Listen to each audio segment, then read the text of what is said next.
today I'm going to show you how to generate trajectories using RoadRunner PathGen. So firstly, a quick explanation. So trajectories basically use poses according to a coordinate plane. At the start of my autonomous code, I have declared my starting pose to be 0, -60, 90 degrees. The x is basically for my lateral movement, such as left or right. On my code, I have told my x to be 0, so there is no current lateral movement. Y is for up or down. And in my code, I have set my current y to be -60. So that point would be somewhere along over here.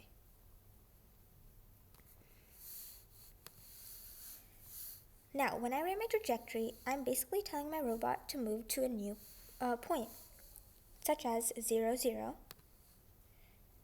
which is over here. So I'm telling it to move up. Now, you may be wondering what this 90 at the end is for. That's basically the direction you're facing. In RoadRunner, directions work like this: 90, 180, 270, and 360. So 90 is for top, 180 is for side, 270 for bottom, and 360 for right. Now, as you can see, my art skills aren't the best, but that's just a quick explanation. Now, if you want a simple way to write trajectories without having to go through the whole math, there is a simple tool you can use, such as RoadRunner PathGen. I've attached this link in my video description, showing you how to download it, but you can still follow along over here. So first, to be able to download RoadRunner PathGen, you have to have at least Java version 8. So for Windows, I'm going to click my Windows logo R and type CMD for command prompt. Here, you type Java version to check what version you have. Here, I have version 17, so I'm good. If you don't have at least version 8, or if it doesn't show you anything, then go ahead and download. It's really easy. Just follow another video. Now, from there, you will click Release Pages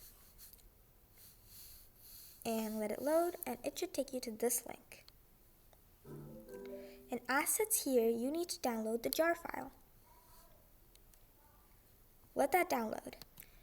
Later, you should be able to see it in your downloads folder after it's downloaded. You can open that, and it should take you to a screen like this. You can use this to easily generate paths for your robot to follow. There's many types here as well. Simple splines, just telling your robot what movement you want, and curves. Curves are generally used mostly in RoadRunner. Then there's also spline to spline heading. Using this, you can mention what direction you want your robot to face during a certain time in a path.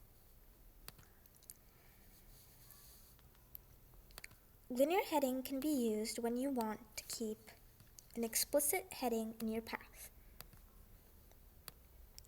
It will make sure that the robot is exactly facing this way. Then there's spline to constant heading. Constant heading makes sure that your heading is the same throughout. This is good when you're keeping simple lines or simple, slow, smooth transition curves. After writing a path, you can set pose estimate, and it will create the whole trajectory sequence for you, including a starting pose. I already have a starting pose, but you can basically just copy the whole thing and insert it in Android Studio. And there you'll have your paths. Note that Path Generator doesn't have all functions. you can easily draw lines, but if you want to write some yourself, you can change certain ones to line to Y, just changing your Y and keeping the X the same, and line to X. There's also some other ones you can use on here too. But that's RoadRunner Path Generator, and I would definitely recommend using that for people who are new to RoadRunner. Thank you.